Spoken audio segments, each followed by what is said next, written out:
যখন সত্য ও অসত্যের মধ্যে লড়াই হবে, তখন সত্য একা এসে দাঁড়াবে এবং অসত্যের বাহিনী দীর্ঘ হবে, কারণ অসত্যের পিছনে থাকবে মূর্খদের বিশাল বাহিনী।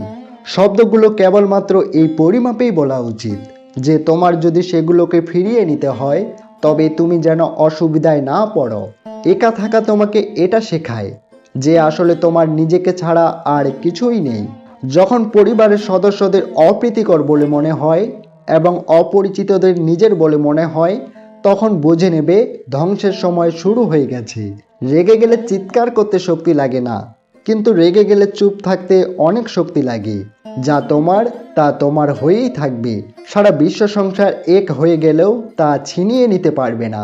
একটি উপহার প্রকৃত এবং পবিত্র তখনই হয় যখন তা হৃদয় থেকে সঠিক সময়ে ও স্থানের সঠিক ব্যক্তিকে দেওয়া হয়।